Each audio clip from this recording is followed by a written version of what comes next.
So there, you don't have to worry about saying something wrong or how you said it. Because Good to know. well, because I'll just go take two. Yeah, if you want to re-say something, just pause for a second or two. Okay. And then we can just cut it and put in what you like. Yeah. Absolutely. So we're all a go. So, Jen, I'm going to start with you, and I'm going to do this in 2 clips, because that's just the way I like to do it. Yes, you can use my likeness on Facebook, YouTube, in a documentary. Smart ass. So, may I have your full name? Kat Riegel. And do I have your permission to use this filming and your likeness on YouTube, Facebook, and in a documentary? Yes, you do. Okay, thank you so much. Tush. Take 2. Would you like me to do you too? No, thank you. I was like, I'm just going to sit over here. So, can you give me your full name? It's Kat Riegel. And Kat, what do you do as a part-time gig for yourself right now? Like the day job is okay. The day job, I'm a scheduler for a company called CARF International. They do accreditations for different medical rehabilitation, adult assisted living facilities. And what I do is I send out the schedulers, I schedule. We'll just do take 2. Okay. I schedule people. We have surveyors that will go out to the different facilities, and they will look at the different records. They'll talk to the people there, and they'll find out if the company is upholding the standards that CARF requires, and then they go through and we can make accreditations based on the reports and the information that they bring back. Mostly I take about 450 people and send them out to about 1,500 different places throughout a year. Oh my God. And then on your other job, what do you do? This is the job that's, for me, I think of as more the fun job. It's what I'm hoping will one day be the full-time job. I work with animals, and my motto is, let me be the voice of your animal. What I like to do is talk to people. My goal is to try to help people have better connections with their animals so that there's better interactions. And it can be something very simple. Sometimes people come and they want to know what's going on with the animal, or we're thinking about getting a second one. How does the first one feel about it? Sometimes it can be more painful questions where the animal's having problems. It could be health issues. Maybe it's the animal's end of lifetime, and people are always concerned, am I doing this too soon? Is it the right time? What else can I do to help the animal? So what I do is I step in and I connect with the animal. For me, it's a telepathic phone call, if you will, and connect to the animal, find out how they're doing, what they think about this. If there's anything that they think could be done differently, we'll certainly relay that to the people. They can try that. If the animals are ready to go, I can also let the people know they're ready to go. So it's a lot of different, some conversations are great. For me, it's been kind of interesting. The difficult questions, like if an animal's ready to go, I can handle those conversations pretty easily. If there's a question about love, or the animal's trying to relay how much they love the interactions in the family that they have, I cry. So it's like it looks backwards somehow, but it's like that love is an emotion that I just cannot squash into a box. Wow. And how long have you been doing it? I started learning how to do this about 13 years ago. It's been about 10 or 11 now that I've been doing this on a professional level. And I'm just wondering, how in the world did you figure out that you were telepathic with animals? It depends on who you talk to. Some people say I've had this ability my entire life. I don't know. It wasn't until I actively started seeking it out. But at the time, I had a cat who was having problems, and the cat was having bad digestive issues. I knew he was having problems. I knew he was in pain. We'd go to the vet, and the vets were like, we can't find anything wrong. We don't know. And I'm like, I need to be able to talk to him. I have to be able to hear what is going on. And I was getting a massage at the time. The massage therapist that I was using told me that she had had an animal psychic come out, or a pet communicator come out and talk to her cat. And I was like, I want the number. And I'm like, oh, wait. Did you have a good experience? How did that go for you? And she was like, nope, it was great. Got good information. And I said, please let me know the name and number. So I contacted a woman, Linda Johns, and found out that she was able to talk to the animals, asked her to talk to my cat, and she did. She helped me out, told me what was going wrong. We were able to change things for my cat. He started getting better. He wasn't having the digestive issues anymore. He was out of pain, and I was like hooked. I was like, wow, this is terrific. More people need to be able to help their animals. And then on a whim, I love to learn new things. So I tend to go through the community college catalogs, and I'm always looking for something. What else can I learn? And I found that she was offering classes, and I thought, what the heck, if I take a class, if I learn something, great. If I can't communicate with animals, at least I've tried something new. So I took the class, and we had to take a picture of a living animal with us. And in the class, she taught us how to hear or open up to these hidden messages, if you will. It's hard to describe now sometimes, but we took the picture, and we had to change pictures with someone else in the classroom. When we switched, one lady came up to me and she says, I am absolutely drawn to you. Will you please do the reading for me? I'm like, okay, don't know if I can, but let's try it. The information that came back was very specific. In the back of my mind, I kept going like, am I making this up? How am I hearing this? Where does this come from? And I was like, no, don't play into it. Just accept. It's there. The information's there. Just relay it. And so I gave her the information, and she said it was like so incredibly right on. Things that she hadn't said, I was able to come up, and it was something I've been wanting to do ever since. Like you to share with me, but I really do like the information to come from the animal. Okay, perfect. When I'm reading over the phone, typically how I do most of my readings with the animals, I ask for the animal's name. Are they living or have they crossed over?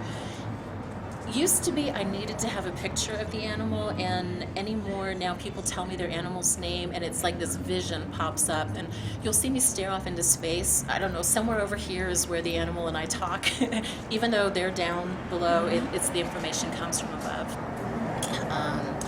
So in this case, may I say her name? Okay. With Nikita here, just kind of what I do is I introduce myself to Nikita and let her know that I've been introduced here or asked to come to talk with her, with you. And I don't usually touch the animals when I'm talking with them. Sometimes there's a greeting, they like to come over and just like bump noses or something, say hi, but to me, it's like a counseling session. You don't touch your patient or you don't touch your counselor while you're talking, and that's how I look at this with the animals. So just asking Nikita if she can share with me what she thinks about today, what's going on, and how she came to be here today.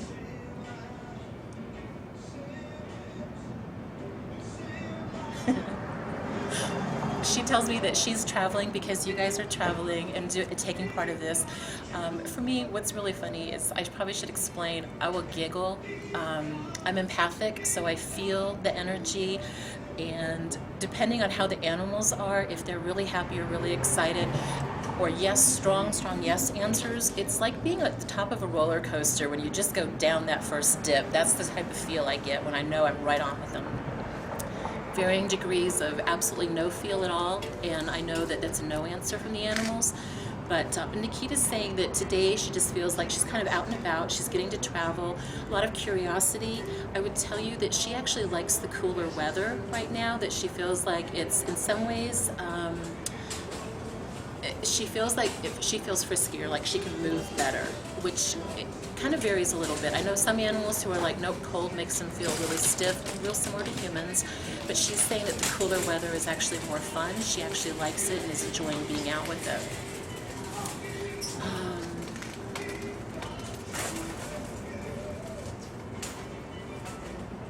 When I ask her age, she tells me that she thinks she's maybe 6 years old.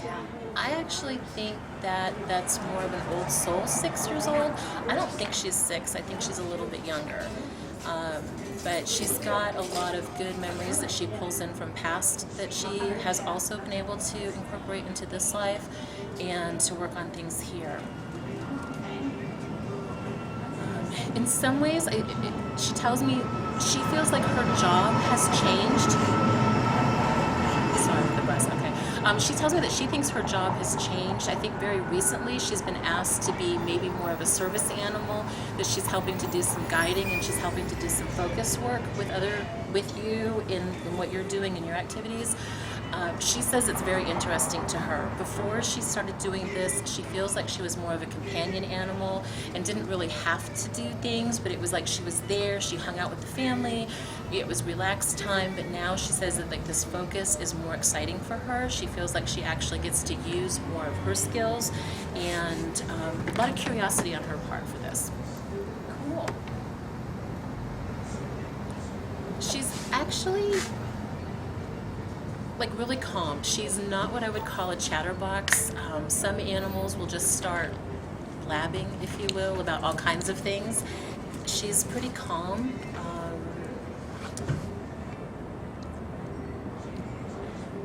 I was asking her to tell me some of her favorite things that she likes to do.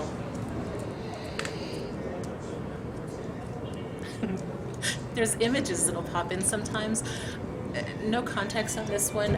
I see a yellow ducky, like a rubber ducky of some sort, or like a toy, squeaky toy type thing. I just bought her one.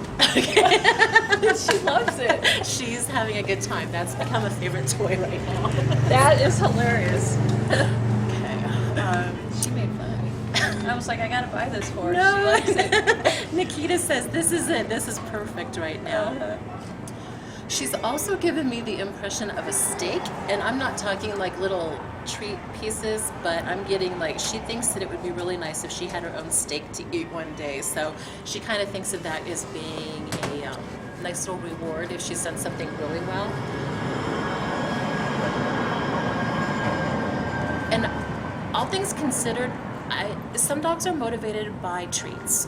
I don't get that with her. I mean, you're going to get something with her if you offer her a treat. She's going to do things for you, but she's more of a hands-on. If I can go with you, I want to be outside, I want to be moving, I want to be going, and if she can be outside and doing those things, you're going to, oh yeah, she's going to be happy. She's going to say that's more of a reward for her to be involved and getting out and about.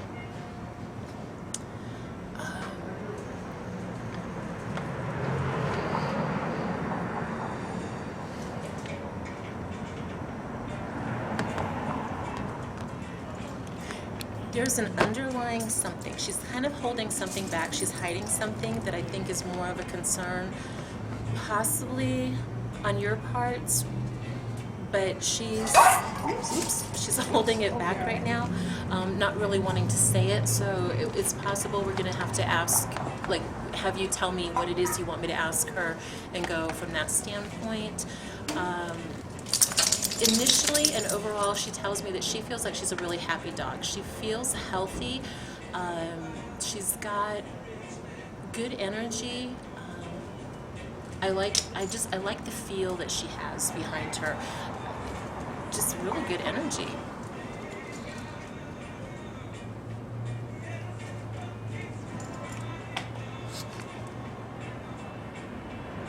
And she's kind of quiet right now. I would say, can I ask what, like, something that you might think you were trying to find from her? Just because she has gone quiet, we can see what she's got in mind, and she may start talking more after that. Okay. So I wanted to know, there was two things I really want to know. One is why she's afraid of fire. Okay. Because that's something new that I just realized recently.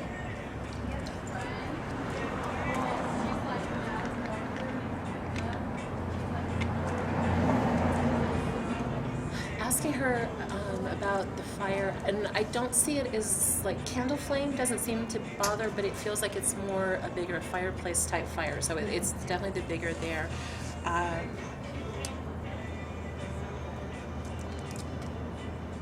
What she's telling me, showing me, is the image that she's giving me, I would tell you, it feels like it's a stone fireplace, like somehow, like river rocks built into being the outside edges or like the mantles of the fireplace. I feel like it's like logs or it's wooden walls, plank walls beside it. I see the fireplace. In the fireplace, I don't know that there's a grate or somehow the grate is open at this point. She was curious. The logs were having a good smell for her, so she came up and was actually trying to get closer to see it. I think something popped. I get an impression of the sap exploding. I think it sprayed her a little bit. So now it's like the fire doesn't have a good feel in just that it's unpredictable. If it stays in a grate, it stays in the fireplace, that would have been okay. But the fact that it popped at her kind of freaked her out on that one. She may have it may have actually touched, I feel like the left shoulder, she may have gotten a little bit of pop there to it, so she may have felt the heat or something a little bit closer. I don't feel like she was burnt. There was not a mark necessarily from it, but it's just sometimes that scare is enough to cement things in where you're like, no, don't want to do that again.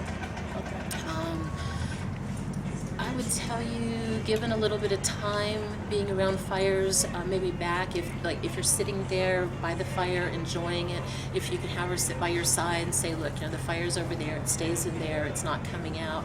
Yes, it can pop, but it shouldn't be able to get her. That she's probably going to calm down a little bit more about it, and I don't know that she's going to keep that fear. I think that's something that she'll let go of.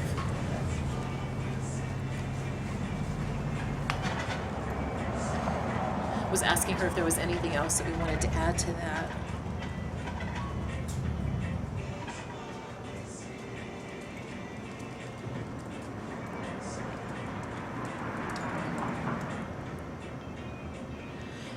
She shows me a room that she's got like a big picture window. In some ways it feels like there's like a sunken or split level. Somehow the floor doesn't feel like it's even all the way across the room, but it feels like great big picture windows where she can look out. And she's saying that being able to look out through the window is something that for her is a very relaxing thing to do. Being able to see the outside, watching what's happening, for her is a nice way to be. She likes to watch other animals through this window. But they're not animals that she would necessarily interact or play with if she was out there with them. I don't think the other animals would be there if she was outside.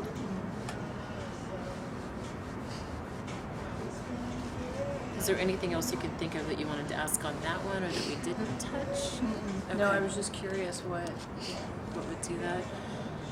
Fear is something that can kind of come and go really quick. If it looks like she continued to have a fear of the fire, or if it was something that made it difficult to have her in a room, maybe with a fireplace.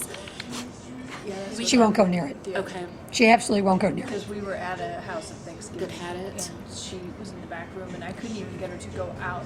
Oh my goodness. Okay. Even in that direction. So. Trembling. In this case, I would actually, emotional freedom technique, EFT or tapping, could be something that we could do to kind of help her go through not having the fear of the fire anymore, kind of letting go of it. And I don't know if you're familiar with it. Yeah. Okay. Yeah. You might try doing the tapping with her and see if that can help release it. You can be a surrogate for her, or you could have her go through it. I would do the tapping on you as well as on her, though. Yes. I think we should ask how much she loves me. I'm just kidding. That's not one of my questions. So do you want to move on to the next question? Sure. Are you ready? Yes. Okay. So I'm wondering, so she doesn't get along with other dogs. Does she not like to meet other dogs? Or I just don't know how to handle. I mean, it's kind of hard right now because we encounter a lot of dogs in RV parks and Oh, I'm stuff. sure. So I'm just trying to get a feel, and she's actually doing better, but... Part of the travels and knowing the goal here of healing and trying to incorporate a lot of people or being open, certainly a lot of love, is helping kind of calm that one down. What she tells me, sorry,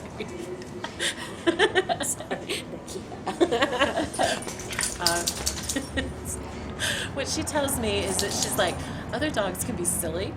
And she feels that she's more mature than that. Like, she's working on different things, and she's like, I don't need that silliness. She goes, I don't need to interact with them, and they don't really have a purpose. So, you know what? And that is how she looks when she meets other dogs. She just is kind of like, yeah, whatever. Like, I got other things, you know. Yeah. Because she doesn't really growl. She gets growled at, but She's actually, her personality is such that I don't really see her going after or growling at another dog. It's just more she's just going to kind of ignore them. Honestly, it's like if she was sitting there, if somebody was to walk by, I kind of see her like looking over there, like, oh, if I look over here, they won't see me, and I don't have to do any kind of interaction with that one. Oh my God, wait, she does that to me. She does it. That's actually a joke that she'll just go, I don't want to talk to you. I got nothing for you. You're annoying me. When she's doing that with you, she's saying that you're trying to get her to do what you want. Free will is really strong in this one, and she's got her own way of doing things. So when she's doing that, it's just she doesn't want to do it at that time. It's not that she doesn't like you, but she's kind of like, this isn't what I want to do right now. Oh yeah, and that is exactly the interpretation I got from that. I'm like, okay, she don't want to do it.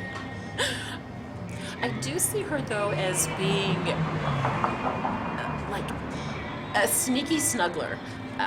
It's like, you could be in bed. I feel like she kind of wanders off and she's like, it's, bedtime. You're going off. You're doing your own thing. You're relaxing. She's in the other room and it's kind of like, oh, I don't have to be in there. I don't have to do what you're doing. And then once you're relaxed and comfortable, it feels like she comes in and it's like, oh, yep, you're still. Now I can get up on there. And I feel like she creeps onto the bed and then lays down. She gives me the impression of like trying to shove her feet under you. Like, so there's like, she's pushing her feet under. I know some dogs will like curl up back to back with a person, but in her case, I feel like she's shoving feet under something, under the pillows, trying to get under. Yeah. Hi. You're very cute.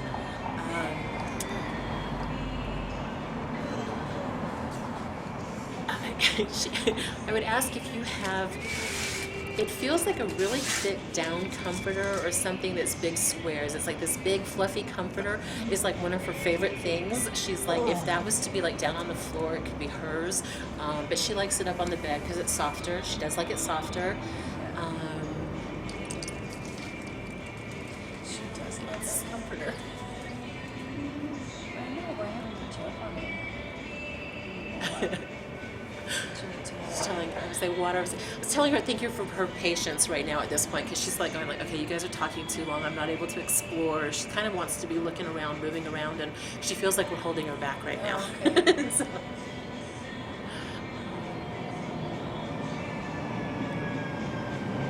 I was asking her about traveling in the RV.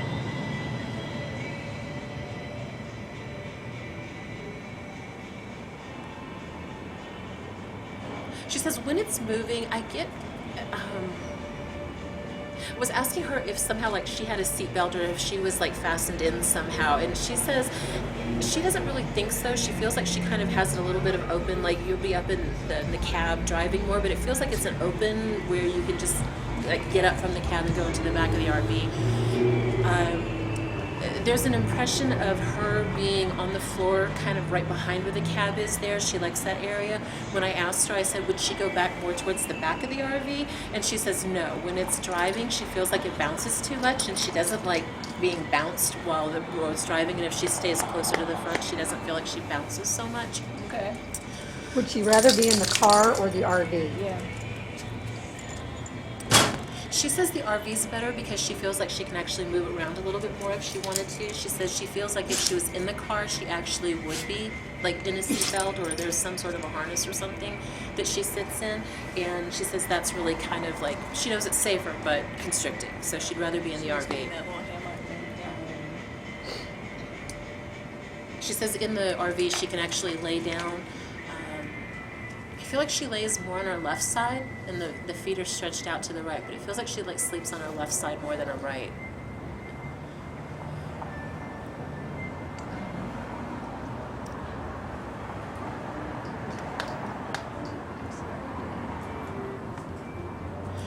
Does her diet have a lot of chicken to it?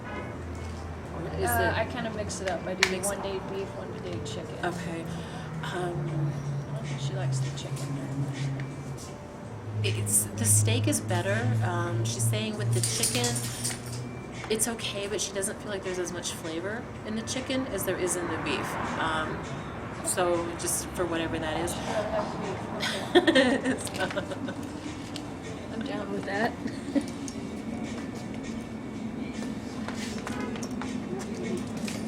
was asking her if there were any treats or any specific things. Is there anything that she adds to that she likes to eat or that she wants to try?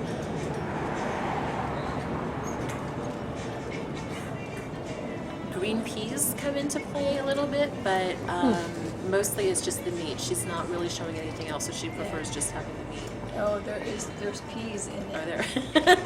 Because it's grain free, and that's how they make it. Okay. But I don't think because I ask her, and I don't think she doesn't like the ground up stuff. The grillers have like chunks, so The chunks are better. Definitely the likes chunks that. are better. The ground up stuff, she says, is too. It's a texture thing. Doesn't like the texture of it as much. The chunks feel better. It feels like she's actually got something more solid to eat. She says the ground up stuff could be for puppies, and she's not a puppy anymore. right. And I haven't bought her ground up in a couple of years. But Okay. I recently bought the wrong stuff, and then we ran out of food and didn't have a PetSmart, so I had to go to like this little country store, and she was like, There's not much you can do sometimes, you know. It's Yeah. like I was like, I know you don't like it. she's like. So, is she still talking to you? I had another question. No, we can, and they can multitask, so we can keep asking other questions, and she'll Okay. keep. So one thing she does sometimes is shakes, especially if I'm upset or if somebody's angry. She doesn't I like- talk loud. If somebody talks loud, if somebody cusses.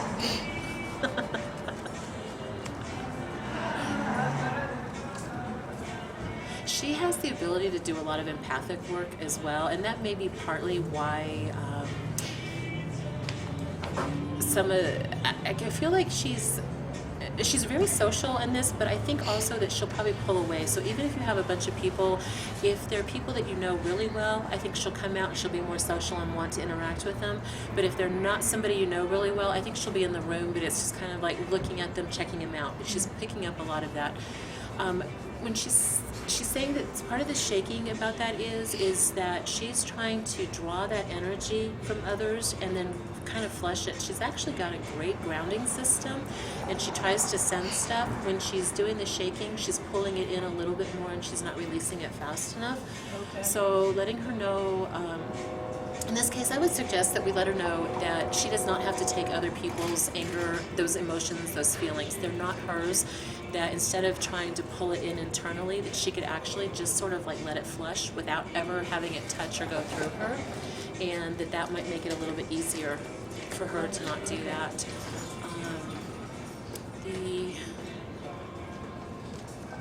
The other part she says, though, is when she does that, it's a visual so that people realize that she's having something going on and she's trying to help that or want it to be calmed down. So if she gives that shaking feeling or looks like that, then you can step in. There's a different interaction that you start to work to change the vibration of what's happening in the room as well. And then that helps her calm down and lets her know that she's not the only one seeing it. And as long as she's not alone in doing that work, she feels like it works better. Okay.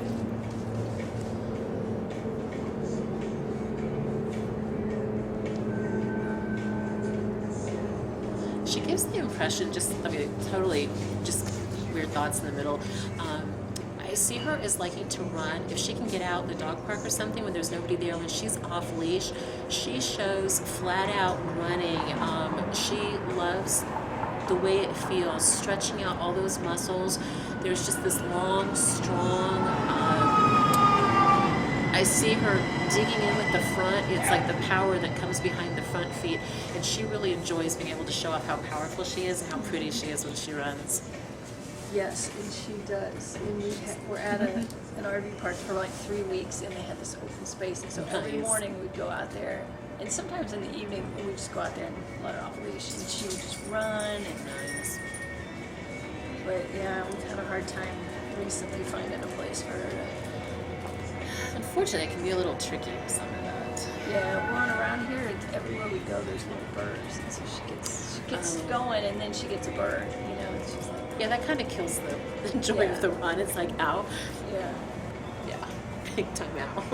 Right? Yes, it is. Okay. So does she have any trauma or from back in California?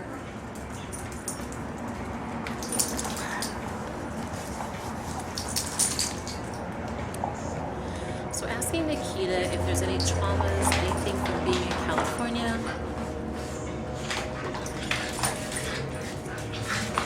Did she have a brother dog, or was there a male companion dog? Okay. Yes. I don't know if you can tell her. I'm so sorry. I should have taken her with me when I put him down. And I know that somebody told me afterwards, and I so would have taken her so that she could have said goodbye too, because then she looked for him. What was his name? Smokey. Smokey. Okay. Let me take a second and just tap in. I have a question. Okay, hold on a second. Was Smokey also dark in color and very similar looking? Yeah, just bigger. Different mix. She brought him up. I was asking her about trauma. She misses him. Part of it, the hard part with animals that are crossing, sometimes you can take them with you, but it doesn't always work that way. You know, you're in the, what can we do to help Smokey at this point? You know, trying to get care for him. At home, you know that she's safe and she's not going to have to deal with things.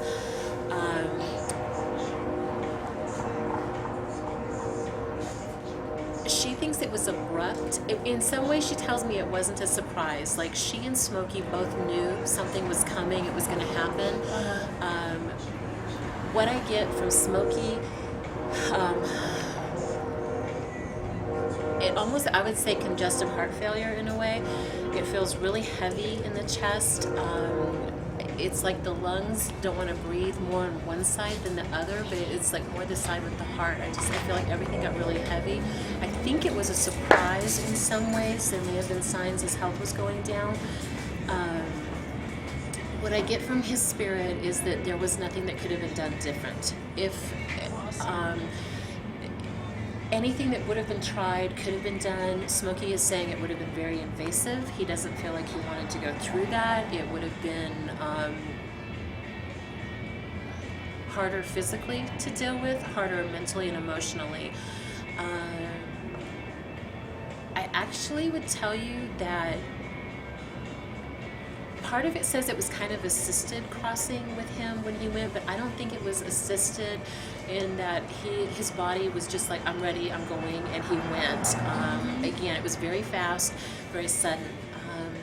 One of the things I've learned through working with the animals now is that they know if something's happening, they can make pretty good decisions about whether they want to fight through it. Sometimes they do, sometimes they don't.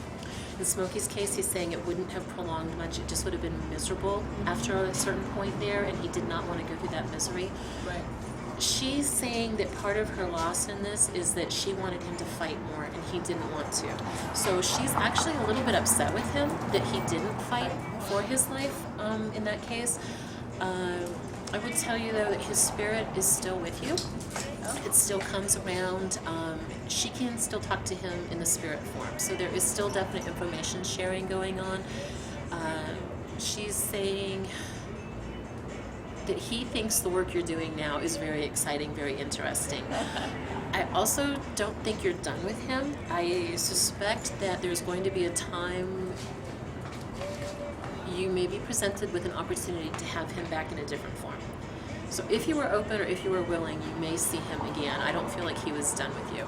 She's still kind of like, well, he was the one dog that she would tolerate in physical form. Yes, he was like the only dog. They were I would almost say definite vice buddies. versa, that he tolerated her.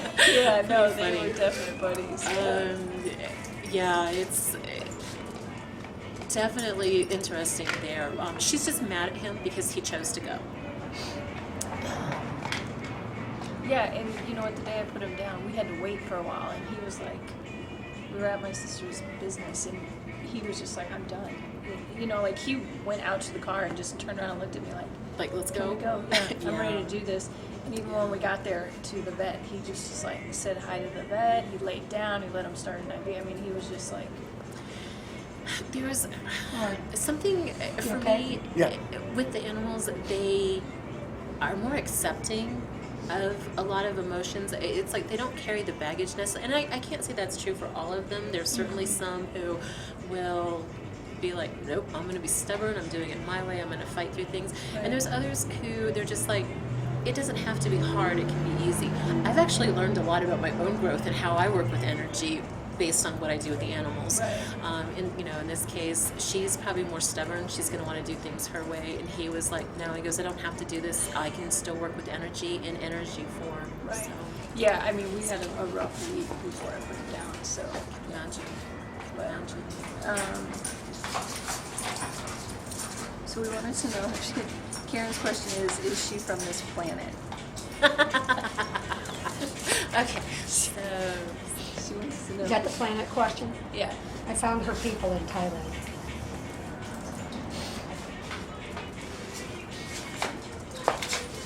Oh, did you ask the winking question? No, that's my last question.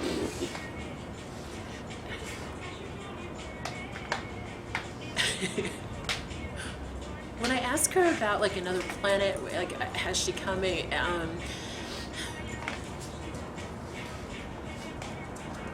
The picture that she sends me is like purple bubbles floating around, okay? I like purple bubbles. And when I'm like, can you explain this? Tell me more about what this means. She's like, that's not your world. You don't need to know. Sometimes it's not my information. It may not be the time to share it.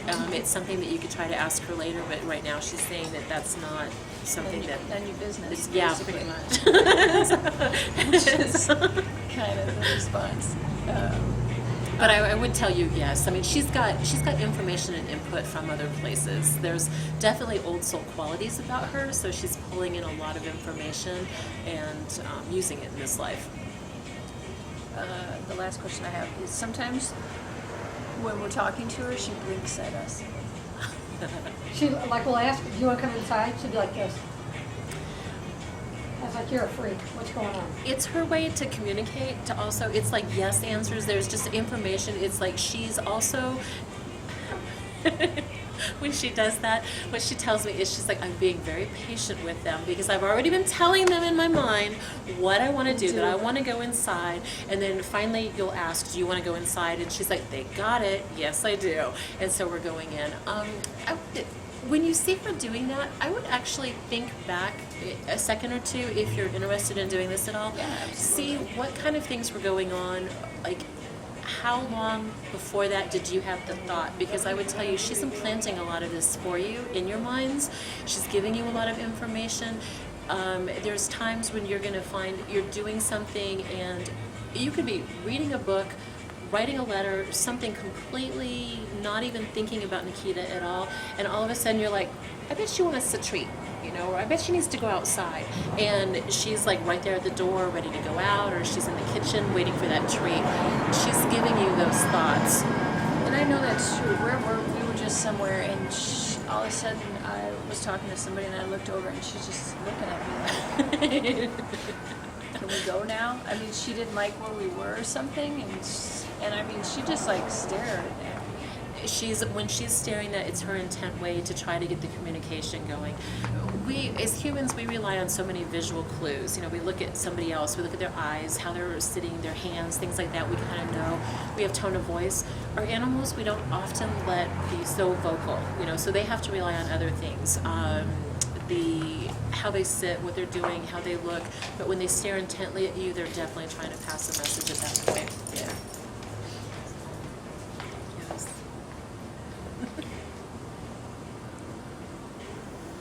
Those are all the questions I had. Those are all the questions. Okay. So let me just ask Nikita if there's anything else that she wants to say or share.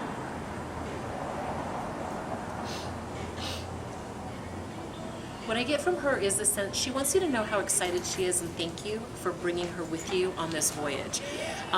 There was a discussion that she might have been left behind, that it might have been easier to not bring her with you, and she says that was a very short discussion, that it was more of other people, I think, trying to influence, that they were like, why would you want to travel with a dog? That's going to be difficult. You have to find places to stay where you can keep her. And I don't think it was from you, per se. It was like, you're like, no, she's going with us. But I think other people tried to tell you to leave her. I think there was only one time when you were like trying to make sure it was fair to her. Like, was she going to make it through the whole trip? Would it be hard on her? That's the conversation I remember. Not is she going or not, whether it was good for her. But you asked me if I could leave her for a few months. I did? If she could stay with my parents for a few months. I mean, you just asked the question. You weren't like, I think you should leave her. You were just like, and I said, no, she's got to go with us. And I'm not leaving her. So very brief, but no, she's.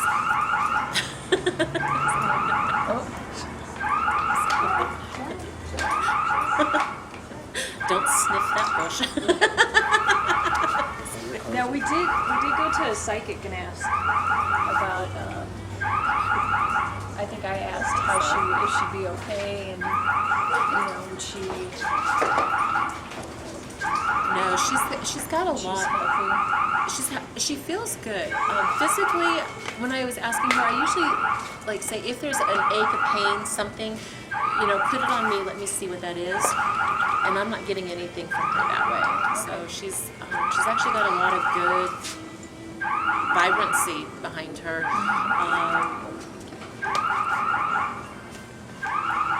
I see her she's got the impression that she has a lot of work left to do, and so I don't see her going anywhere anytime soon. I don't either. I think she agrees. Yeah, right. What Still doing all right out here? We have good energy. Thank you. Right. So in just asking her if there's anything else, she's like, nope. She feels like she's at a pretty good spot, and normally we get to a situation like this, and if they say that they're okay or they're quiet again, all the emotions and feelings have calmed down. I would say we could probably wrap up with her just because Okay. she's at a good spot right now. You're almost completely in the dark. That was so good. It almost feels like something, whatever was causing that, I would tell you, was also internal as well, and was affecting, pressing. I can't talk. Pressure? Pressing the pressure just a little bit too much, but also when it ruptured, it may have also drained down in, and that would have filled the lungs up, giving that kind of that tight feel on that one. Well, thank you, Miss Nikita. I appreciate you talking with me. Are you good? Yeah.